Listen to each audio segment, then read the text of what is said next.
Hello, today I'm doing this rear sill and the bevel unit. It's basically started weeping and I'll pop the cover off, and underneath it's gone like all rusty and horrible. So basically the sill's gone. There's no reason to believe that the bearings have gone. I've given the wheel a good shake backwards and forwards when it was mounted. And everything turns just fine without any graunchy noises. The reason I've taken the wheel off is so I could see if the sill this side had started leaking, because if this side had started leaking, then that's a bigger job and I don't have the special tools to do that job.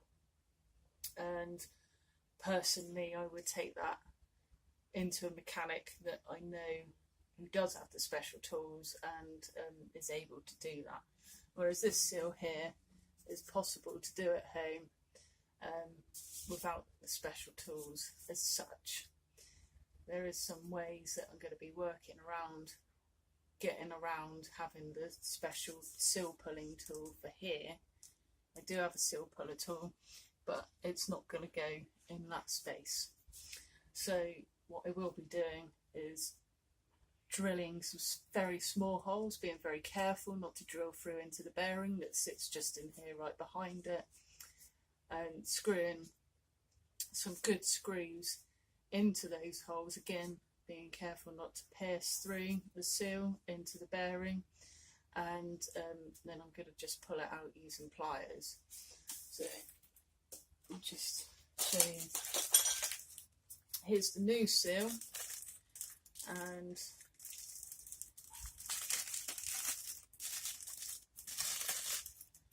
just on the inside,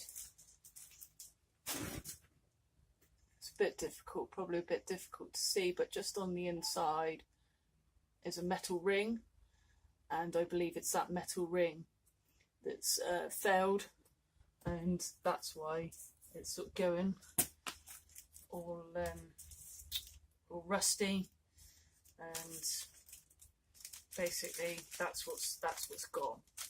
So I've taken off the cover. There's a little cover, easy to lift that off with just a flat blade, tiny flat blade screwdriver. Giving it a good clean around, and there is a very slight amount of rust around here, but I think that's where there's water been sat there from the cover. Not actually, this rust here is not contributing to why the sill itself is gone. Mileage wise, this bike is on 48,000, and I've given it quite a hard time since I've had it. I've probably used it more in the last 12 months than it's been used in many years, and also I've kind of used it harsher, if that makes sense. I certainly know that when my dad had it, he was just going out Sunday afternoons, fair weather. He's definitely a fair weather rider now, whereas not only have I used this for commuting backwards and forwards to work, that I did the GS challenge on it, I've done a little bit of off-roading on it, went to the Nürburgring on it, toured the Eifel area on it, solo camping. So basically I have given it a good workout, and probably more so than maybe what's ever had in its lifetime. If you look, this is an 05 model and it's actually fairly pristine. These rubbers haven't even gone. There's hardly any wear on any of the foot peg rubbers or anything. The frame, it's not been repainted. That's actually original frame paint. So it's been well looked after, but I don't think it's actually been used that hard until it's come to me. So wheels off, just check the bearing this side and the sill this side, and it looks fine. I can rock it around quite a lot, and there's absolutely no movement there. Tolerance wise, I think it's 1 mil of movement that is tolerable in the back here. Any more than that in its new bearing time. There's about 4 bearings in this unit, so it's not something that really I would want to consider doing myself. If that did go along with the sill that's on this side, then I would definitely take that into a mechanic with more knowledge and better tools than me. So wheels off. I've still got the oil in here. The reason being that if anything were to go through into this area, it's going to go into the old oil and then be drained out. I will replace the oil once the job is done. This particular model, you've got to drop the whole thing to drain the oil. So therefore, my plan is to do the oil last.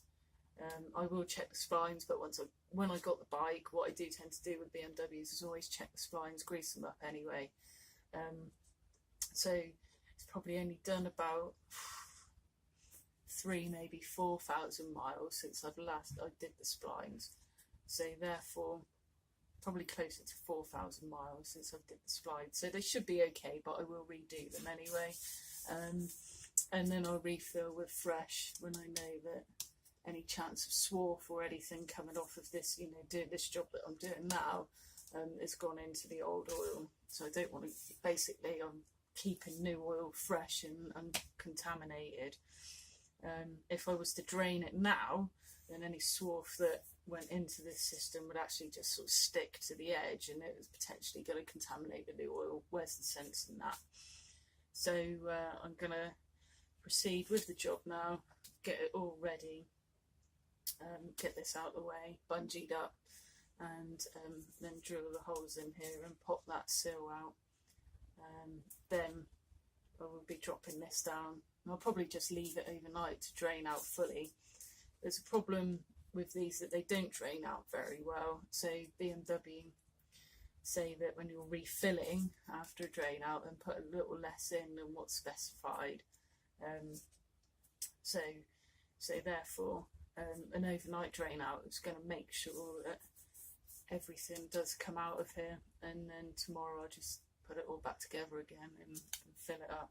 The filler is actually around the back here, so it needs to be in the backup position because the drain hole is there. In their wisdom, they didn't put one down here because they sort of thought that this would be a lifetime no service part, but I mean, come on, we know better. Bearings wear out, even at lifetime grade hypoid oil in the back here is still going to wear out. Sills obviously wear out. 48,000 miles, it's gonna wear out. That's not the lifetime of this bike. These bikes can go on for hundreds of thousands of miles. I would expect nothing less from a BMW. So why they ever did that particular model 2004 to 2008 without a decent drain bung down here, well, there we go. Some bright spark somewhere thought it was a good idea. Clearly it's not. So I'll get on to here now and get this stuff out of the way.